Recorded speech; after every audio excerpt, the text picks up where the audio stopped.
Hello everyone, this is doctor Jeevesh Yadav. तो जैसे कि आप में से बहुत सारे लोगों को पता होगा, जो CRAB है उसका एग्ज़ाम फॉर्म आपका आ गया है। ठीक है।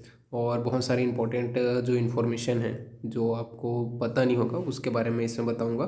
साथ ही साथ फॉर्म कैसे करके फिलअप करना है, एग्ज़ाम डेट कौन सा होगा, कितना रुपीज़ फीस चार्ज होगा, और अगर आप का काउंसलिंग वगैरह से रिलेटेड जो एग्ज़ाम इसका जो भी है, ठीक है, एग्ज़ाम के कितने दिनों के अंतर्गत रिजल्ट आ जाएगा, कैसे करके आपको गुरु वगैरह चॉइस करना होगा, ये सारी चीज़ों के बारे में मैं इस वीडियो में आप लोग को बताऊंगा। ठीक है, तो वीडियो अच्छे से देखना शुरू से लेकर के अंत तक, क्योंकि बेसिक से बेसिक जो जानकारी है उसको आपको इसमें मैं बताऊंगा। सबसे पहले बात तो CRAB जो 2024-25 है उसके लिए फॉर्म आ चुका है। ठीक है, इसके एग्ज़ाम जो होगा वो 27 जनवरी 2024 को होगा। ओके। अब इसके लिए टोटल 6 सेंटर बताए गए हैं। ठीक है, 6 सेंटर में से किसी भी एक सेंटर आपका जब फॉर्म भरोगे तो उसके अनुसार आपको मिल जाएगा प्रेफरेंस वाइज। ठीक है, जो मिली नई दिल्ली, ठीक है, पुणे, जयपुर, बेंगलुरु, वाराणसी और त्रिशूल। ठीक है, ये 6 सेंटर हैं। इसमें से कोई भी आप जो भी आप पिक कर रहे होगे प्रेफरेंस वाइज वो मिल जाएगा और वहाँ आपको जा करके पेपर दिलाना है। फिर यहाँ पे वैसे मैंने फॉर्म को अपने Telegram channel doctor Jeevesh Yadav notes के ऊपर डाल दिया है, बट फिर भी आप ऑफिशियल साइट के ऊपर जा करके अगर डाउनलोड करना चाहो तो डाउनलोड कर सकते हो। ठीक है, ये आपका ऑफिशियल साइट है जिसके ऊपर आपको फॉर्म मिलेगा, RAVdelhi.nic.in। ठीक है, अब बात करें, अब ये जो फॉर्म रहेगा भी मैं बताऊंगा कैसे करके भरना है। इसको आपको केवल डाक के माध्यम से, ठीक है, जो डाक है उसी के माध्यम से 27 दिसंबर 2023 या इससे पहले आपको इस फॉर्म को भर करके जमा करना है। ठीक है, यहाँ पे भेजना है, तो ये चीज़ को याद रखना। ओके। अब यहाँ पे अपन देख लेते हैं क्या चीज़ है फॉर्म वगैरह में। तो यहाँ पे आपको ये इस प्रकार का फॉर्म दिखाई देगा, एक एक बाय स्टेप मैं बताता जाऊँगा, कोई भी गलती मत करना। ओके। पहला आपको यहाँ पे आपका फ़ोटो डालना है, पासपोर्ट साइज फ़ोटो। इसके नीचे में यहाँ पे आपको सिग्नेचर करना है। सिग्नेचर करने के बाद में आपका जो एग्जामिनेशन सेंटर है उसका प्रेफरेंस भरना है। ठीक है, मिनिमम 2 तो आपको लिखना ही है। जैसे कि मान के चलो, अगर आप दिल्ली में रहते हो तो दिल्ली को पहला रेफरेंस दोगे, दूसरे नंबर पर पुणे को दे सकते हो, या फिर आप जयपुर में रहते हो तो इसको पहला रेफरेंस दोगे। ठीक है, दूसरे नंबर पर आप वाराणसी को दे सकते हो। तो इस प्रकार से अपना रेफरेंस फॉर्म भरना है। आप पूरे 6 भी भर सकते हो, ठीक है, सीक्वेंस वाइज, या फिर 2 भरना इसमें कंपलसरी है, 2 तो आपको भरना ही पड़ेगा। ओके। नाउ नेक्स्ट अपन बात करते हैं, तो यहाँ पे आपको आपका आधार नंबर लिखना है, फिर यहाँ पे आपको आपका पैन नंबर लिखना है, फिर उसके बाद में जो ब्लैक ब्लैक लेटर है, ठीक है, ब्लॉक लेटर है, मतलब बड़े अक्षरों में आपको आपका पूरा नाम लिखना है, जो भी आपका नाम है। ठीक है, इसके बाद में आपकी माता जी का नाम लिखना है यहाँ पे बड़े अक्षरों में, फिर उसके बाद में फादर का नाम लिखना है, फिर उसके बाद में यहाँ पे जेंडर है तो जो भी आपका है, ठीक है, उस अनुसार यहाँ पे आपको टिक कर देना है। ओके। फिर नाउ नेक्स्ट आपका जैसे कि मैरिड है, अनमेरिड है, ठीक है, अब मैरिड हो तो मैरिड, अनमेरिड हो तो अनमेरिड, ठीक है, उसको टिक कर देना है। फिर इसके बाद में कैटेगरी, तो कैटेगरी में जो भी आप हो, अगर जनरल से हो तो जनरल, ठीक है, OBC से हो तो OBC, ST हो तो ST, ठीक है, EWS है तो EWS। ठीक है, तो ये आपको जो है करना है। जैसे कि अगर आप जनरल से हो तो जनरल यहाँ पे आप टिक कर सकते हो। ठीक है, नाउ नेक्स्ट अपन आगे बढ़ते हैं। इसके बाद में आपको जो है डेट ऑफ बर्थ लिखना है। तो डेट ऑफ बर्थ जैसे कि आप लिख सकते हो, ठीक है, अपना अपना जो है 16, जो भी आपका मंथ चल रहा है 8, ठीक है, जो भी है, ठीक है, उस हिसाब से आप लिख सकते हो। इसके बाद में जो उम्र है, ठीक है, वो आपको लिखना है, यानी कि 27/12/2023 को मतलब इसको आप जो है नेट के ऊपर सर्च करोगे। ठीक है, आपका डेट ऑफ बर्थ से लेकर के इतना को आप जब माइनस करोगे, ठीक है, सॉरी, इतना को अपने डेट ऑफ बर्थ का जो आप लेटर यहाँ पे बर्थ में डाले हो उसको आप माइनस करोगे तो आपको जो एज है, ठीक है, वो आपको पता चल जाएगा कि इतना माह, इतना टाइम और इतना हुआ है। ठीक है, तो इतना वर्ष हुआ है यहाँ पे आप लिख सकते हो। जैसे कि कई 25 होंगे, 26 होंगे, वो आपको लिखना पड़ेगा, कितना माह चल रहा है, कितना दिन हुए हैं, तो ये चीज़ को आपको लिखना है। ओके। इसके बाद में आयु की जो सीमा है, अगर आपको छूट मिल रहा है, जैसे रिजर्व कैटेगरी लोगों को छूट मिल रहा है, ठीक है, शायद 3 साल का जो छूट है ऐसा समथिंग है, और जनरल में तो कोई छूट नहीं है। तो अगर छूट मिल रहा है, ठीक है, और आप उसका प्रॉपर सर्टिफिकेट प्रेजेंट कर रहे हो, ठीक है, तो उस कंडीशन में आपको हाँ लिख करके, ठीक है, आगे बढ़ना है। और अगर नहीं है, ठीक है, कोई भी आपको आयु सीमा में छूट वगैरह, तो नहीं करके टिक करना है। फिर इसके बाद में जो भी आप सर्टिफिकेट हो या रिजर्व हो, ठीक है, तो उसके अनुसार आपको जैसे ST हो, SC हो, OBC हो, ठीक है, या PH है, या कोई गवर्नमेंट सर्विस है, ठीक है, तो उस कंडीशन में आपको उसके ऊपर टिक करने हैं। ओके। इसके बाद में नेक्स्ट अपन आगे बढ़ते हैं। अब यहाँ पे आपका बोला गया है कि स्थायी एवं केंद्रीय सरकारी doctor permanent and state and government certificate प्रायोगिक अभ्यर्थियों के मामले में अथवा सरकारी अनापत्ति प्रमाण पत्र भरना जरूरी है। मतलब यहाँ पे आप देखो, जैसे कि सबसे पहले बात तो सेंट्रल वाला आपको क्या है, अगर जैसे कि आप ओबीसी हो तो आपको ओबीसी का सेंट्रल वाला सर्टिफिकेट बना हुआ होना चाहिए, ठीक है। एसटी हो तो एससी का बना हुआ होना चाहिए, एससी हो तो एससी का हो बना हुआ होना चाहिए, ठीक है। ये सारी चीज़ें होना चाहिए। और अगर आप कोई गवर्नमेंट सर्वेंट हो, ठीक है, तो उस कंडीशन में वहाँ का आपको एनओसी चाहिए रहेगा। ओके, तो एनओसी आपको चाहिए रहेगा कि वहाँ से आपको एनओसी लेना पड़ेगा। तो ये चीज़ यहाँ पे बोला गया है। ये सारी चीज़ें एडमिशन के टाइम में होगी। ओके, बट वही है कि अगर आप एडमिशन लोगे तो उस कंडीशन में, बाकी ये चीज़ यहाँ पे बोल दिए गए हैं। फिर इसके बाद में वर्तमान जो पता है वो आपको लिखना है, ठीक है, बड़े अक्षरों में। तो यहाँ पे आपको हिंदी में लिखना है। ओके, यहाँ पे आपको इसके बाद नहीं, नीचे में भी आपको हिंदी में लिखना है। तो यहाँ पे आपको पहले ऊपर में हिंदी में लिखना है और नीचे में आपको इंग्लिश में लिखना है, ठीक है। जो भी पिन वगैरह है, डार्क पिन है, उसको नीचे में आप जैसे लिख सकते हो। फिर इसके बाद में आपका नेक्स्ट जो है वो स्थायी पता। तो स्थायी पता इसको भी आपको हिंदी में लिखना है, ठीक है। यहाँ पर भी हिंदी लिखोगे, यहाँ पे आपको इंग्लिश एंड यहाँ पर भी इंग्लिश। फिर जो भी आपका ईमेल एड्रेस है वो आपको लिखना है और मोबाइल नंबर आपको लिखना है। मोबाइल नंबर वही लिखना जो आपका चालू है और जो आप यूज़ करते हो। फिर इसके बाद में प्राप्त जो शैक्षिक जो योग्यता है, ठीक है, वो आपको लिखना है। जैसे कि जो जो है, ठीक है, आपका इंटरमीडिएट एग्जामिनेशन बीएमएस में क्या है, अगर आप एमएसएमडी हो, ठीक है, अपने पीजी किए हैं, तो ये सारी चीज़ों को आपको यहाँ पे इंस्टीट्यूट का नाम लिखना है, ठीक है। जो भी महाविद्यालय से आपने किए हैं, ठीक है, उसको आपको डालना है। जो बोर्ड यूनिवर्सिटी उसका नाम लिखना है। मतलब यहाँ पे आपका क्या आ जाएगा, जो महाविद्यालय है, जो कॉलेज है, उसका नाम आ जाएगा। यहाँ पे आपको यूनिवर्सिटी नेम आ जाएगा, ईयर ऑफ पासिंग ईयर आ जाएगा और कितना % आपका बना था वो यहाँ पे आपका आ जाएगा। तो ये यहाँ पे आपको फिलअप करना है। फिर इसके बाद में date of completion of internship, जिस डेट में आपका इंटर्नशिप कंप्लीट हो रहा है वो डेट, और मेडिकल रजिस्ट्रेशन जो नंबर है वो आपको लिखना है। साथ ही साथ आपको जो ईयर है, कौन सी ईयर में वो जो है आपको इशू हुआ, वो आपको लिखना है। फिर इसके बाद में आप ऑनलाइन पेमेंट किए रहोगे, ठीक है। तो भुगतान का जो विधि है, मोड ऑफ पेमेंट ऑनलाइन, आप जैसे कि अभी साइट के ऊपर आप जाओगे, ठीक है, तो वहाँ पे आपको एक और फॉर्म भरना पड़ेगा, गूगल फॉर्म रहेगा, ठीक है, उसको फिलअप करना पड़ेगा। उसके बाद आपको पेमेंट भी करना पड़ेगा। तो पेमेंट की जो आप जी पे किए हो, ठीक है, फ़ोन पे किए हो, जो भी आपको ऑनलाइन पेमेंट जो विधि है, ठीक है, ऑनलाइन पेमेंट की विधि लिखना है, ठीक है, ऑनलाइन किए हो तो।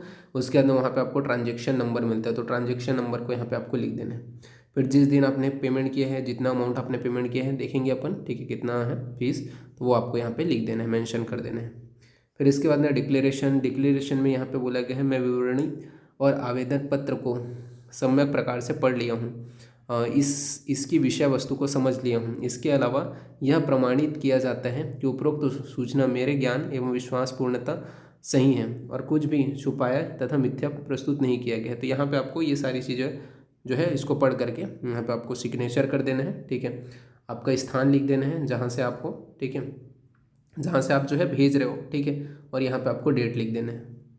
ओके, उसके बाद में नेक्स्ट आपका जो सर्टिफिकेट है, ठीक है, फोटोकॉपी जो है वो आप लोग को यहाँ पे आपको सेल्फ एटेस्टेड करके, जितना भी हो उसको सेल्फ एटेस्टेड करके, जो भी फोटोकॉपी है, जैसे कि आपको 10th हो गया, ठीक है, उसके बाद 12th हो गया, फिर BA MS हो गया, उसके बाद में अगर आपने MD की है तो उसका इंटर्नशिप कंप्लीटेशन का, ठीक है, और मेडिकल जो रजिस्ट्रेशन सर्टिफिकेट हैं, ये सारी चीज़ें। इसके अलावा एक आपको जो ऐसा है कि एक ऐसा आपको प्रमाण पत्र चाहिए रहेगा जिसमें आपका फ़ोटो वगैरह दिखाई दे, जैसे कि आपका ये बोल सकते हैं आधार कार्ड हो सकते हैं या वोटर ID जो भी है, ठीक है, तो वो भी आपको यहाँ पे उसकी भी फ़ोटोकॉपी यहाँ पे संलग्न करना पड़ेगा और सभी को सेल्फ एटेस्टेड करना है।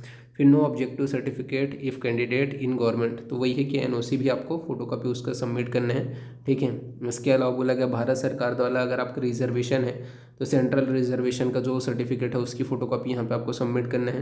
फिर बोला गया है कोई फिजिकल डिसेबिलिटी के अंतर्गत आता है तो उसको भी है उसका सर्टिफिकेट जो है सबमिट करके यहाँ पे टिक लगाना है, ठीक है। जो आप सबमिट करते रहोगे पीछे, और इस सीक्वेंस में ही करना, सीक्वेंस बहुत इंपॉर्टेंट है, बहुत सारे लोग ऊपर पीछे कर देते हैं, सीक्वेंस के अनुसार ही करना, ठीक है। जैसे सीक्वेंस में पहले में पहला दिया है, दूसरे में दूसरा दिया है, वो आपका होता जाएगा, उसी अनुसार करना है, ठीक है। फिर आधार कार्ड का फोटोकॉपी हो गया, पैन कार्ड का फोटोकॉपी हो गया, ठीक है, जो भी आपने पेमेंट किया था तो उसका रिसिप्ट आपको मिलेगा तो उसकी फ़ोटोकॉपी हो गया।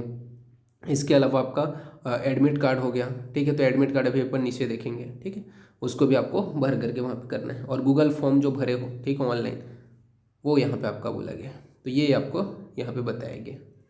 इसके बाद में यहाँ पे बोला गया इंट्रोडक्शन, यहाँ पे बताया गया सभी क्रमांकों में दिए गए विवरण की पुष्टि हेतु आवेदक की सभी प्रमाणों की छाया प्रति स्पष्ट अंकित होकर के अभ्यर्थी द्वारा स्वयं प्रमाणित करके आवेदन पत्र को भेजा जाए। ठीक है, तो वही सेल्फ अटेस्टेड करके भेजना है। कृपया अपने वर्तमान अस्थायी एवं निवास पते का स्वयं द्वारा सत्यापित प्रमाण पत्र लगाएं। ठीक है, तो ये चीज़ यहाँ पे बोला गया है। फिर इसके बाद में बोला गया है सेवारत आवेदक को अपना आवेदन पत्र अपने विभाग, संस्थान, सरकार के विभागाध्यक्ष के माध्यम से अनापत्ति प्रमाण पत्र एवं चरित्र प्रमाण पत्र के साथ में अग्रेषित करवाना आवश्यक है। ठीक है, फिर बोला गया प्रवेश परीक्षा पत्र केवल पात्र अभ्यर्थी को ही भेजा जाएगा।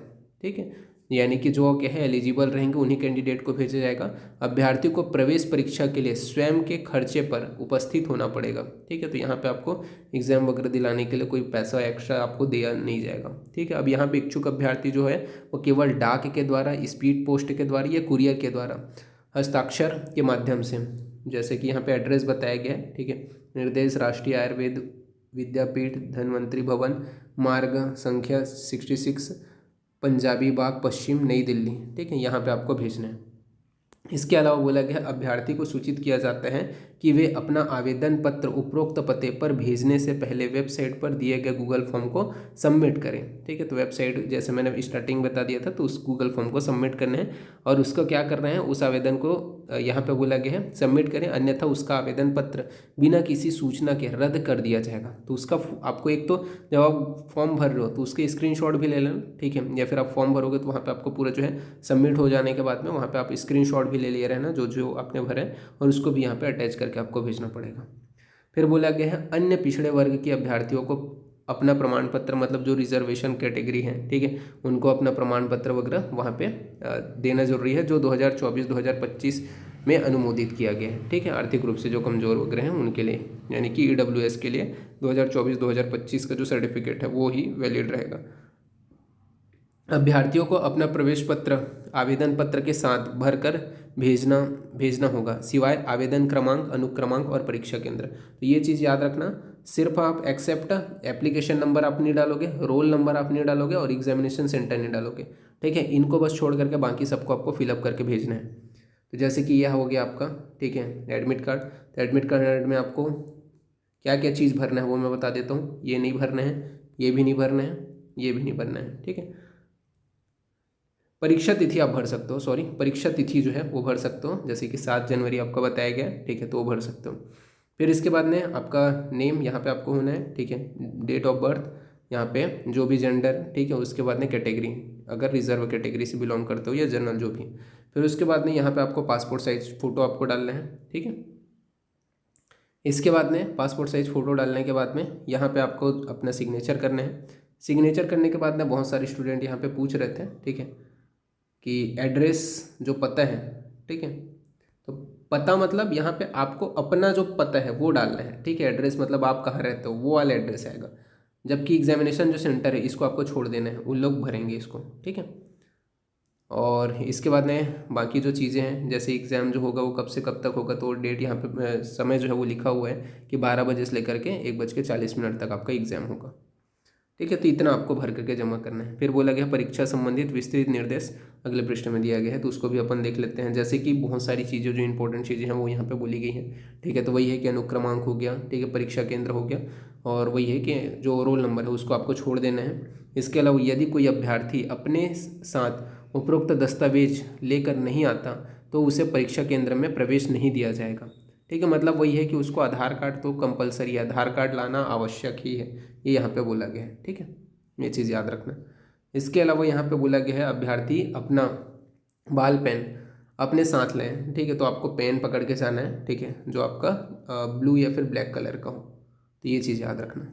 फिर इसके बाद में बोला गया है कि BA MS पाठ्यक्रम के सभी विद्यार्थियों को एकल प्रयुक्त बहुविकल्प यानी कि MCQ based multiple choice of question रहेगा। टोटल 100 क्वेश्चन रहेंगे। ठीक है, अब इसमें प्रत्येक में 1-1 अंक रहेगा और कम से कम आपको 1 घंटा 40 मिनट का समय मिलेगा, ये यहाँ पे बोला गया, इतना समय मिलेगा।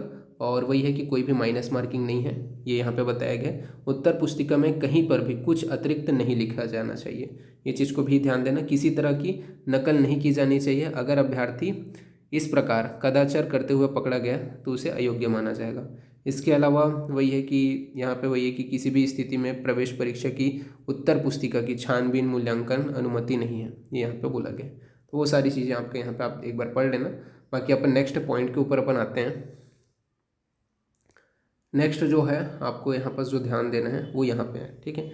जैसे कि आपका इंटर्नशिप जो डेट है वो कब तक कंप्लीट होना चाहिए, तो वही है 27 दिसंबर 2023 तक पूर्ण हो जाना चाहिए, ठीक है। इसके अलावा यहाँ पे 27 वही है कि 30, जैसे कि अगर आप BAMS की हो तो 30 साल तक ही आपका जो है जर्नल हो तो आपका जो है आयु सीमा जो है वो आपका होना चाहिए, मतलब 27/12/2023 को, ठीक है। 30 वर्ष तक के अंडर में हो या 30 वर्ष के हो तब आप एलिजिबल हो। इसी प्रकार अगर आपने MD वगैरह किया हुआ है, ठीक है, तो उस कंडीशन में 27/12/2023 में अगर आपने किया है, ठीक है, मतलब उस तक अगर 32 साल के हो रहे हो तो आप एलिजिबल हो। यानी कि अगर आपका जो डेट ऑफ बर्थ है वो 27/12/1993 का है, ठीक है, या इससे पूर्व के हैं, मतलब इससे पूर्व का होना चाहिए तभी आप एलिजिबल हो। यानी कि 1993 के पहले के हैं वो लोग एलिजिबल हैं, तथा 1900 अगर जो MD कर चुके हैं वो क्या है 1991 के पहले के हैं वो लोग यहाँ पे एलिजिबल हैं। और ये क्या है जनरल के लिए बोला गया।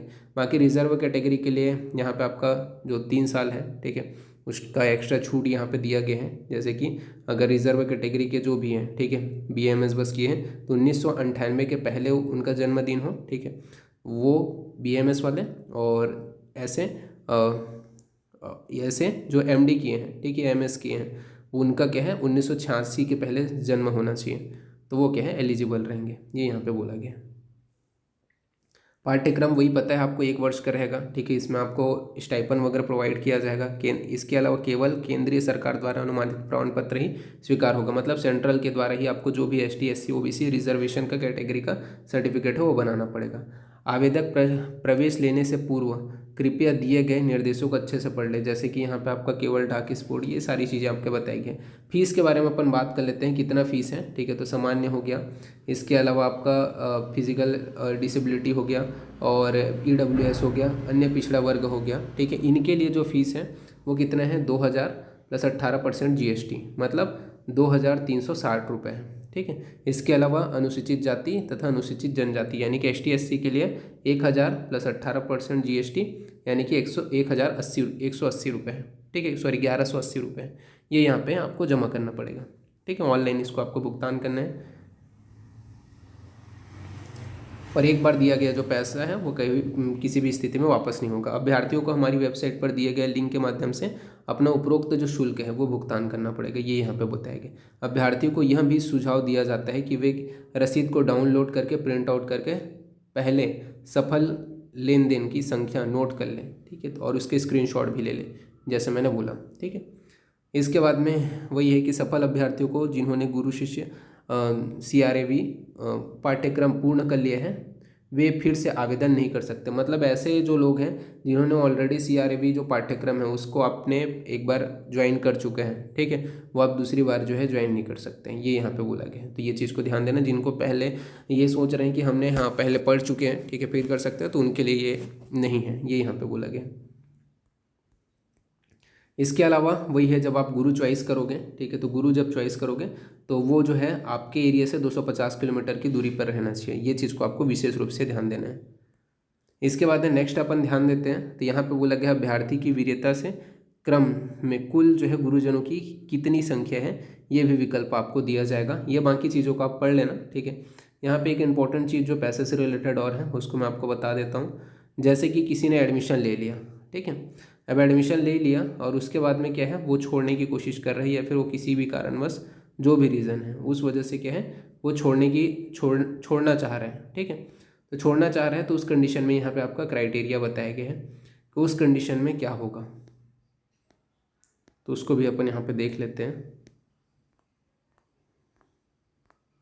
अगर किसी ने क्या है एडमिशन ले लिए हैं और बीच में क्या है वो छोड़ना चाह रहे हैं, तो ये देखो यहाँ पे आपका बताया गया है, ठीक है। अगर किसी ने एडमिशन ले लिया और बाद में किसी भी कारणवश वो छोड़ रहे हैं, अब कोई भी रीज़न हो सकता है उसका, ठीक है, तो उस कंडीशन में जो भी उसको स्टाइपन मिले हैं वो 12% ब्याज के साथ में वापस करना पड़ेगा, ठीक है। अगर पाठ्यक्रम को बीच में किसी कारणवश छोड़ रहे हैं तो उस कंडीशन में उसे 12% स्टाइपन के साथ में वो पैसा रिफंड करना पड़ेगा, ठीक है। और इसके अलावा आपको जो ये बोल सकते हैं 15 दिन का ही अवकाश मिलेगा, किसी भी हालत में 15 दिन से ज़्यादा का अवकाश नहीं मिलेगा। ठीक है, साप्ताहिक अगर बात करें रविवार को छोड़ करके, और किसी भी वजह से आप त्यौहार व्यवहार में अगर आप जाना चाह रहे हो या ऐसा करके, तो पूरा वो जो साल है 365 दिन में सिर्फ 15 दिन आपको अवकाश मिलेगा, और संडे तो आपको मिलेगा ही मिलेगा। ठीक है, तो वो चीज़ यहाँ पे बोला गया है। तो इस प्रकार से यहाँ पे आपका बोला गया है। जो भी इंपॉर्टेंट डिटेल्स थी मैंने यहाँ पे आपको बता दिया। और वही उत्तीर्ण होने के बाद में सभी शिष्यों को निर्धारित परिधान में प्रमाण पत्र प्राप्त करने के लिए दीक्षांत समारोह में उपस्थित होना आवश्यक होगा। बाकी जो भी चीज़ है, बाकी मैंने तो अपने अनुसार सारी चीज़ें बता दी। फिर भी आपको और इसको डिटेलिंग से पढ़ना है तो इसका PDF मेरे Telegram channel doctor Jeevesh Yadav के ऊपर अवेलेबल है। ठीक है, एक बार आप पढ़ सकते हो। ओके, तो आज के लिए इतना ही। बाकी अब से रेगुलर जो वीडियो हैं, ठीक है, इससे रिलेटेड या फिर कोई भी टॉपिक से रिलेटेड, ठीक है, आपको मेरे चैनल के ऊपर देखने को मिलेगी ही मिलेगी। तो आज के लिए इतना ही। Thank you.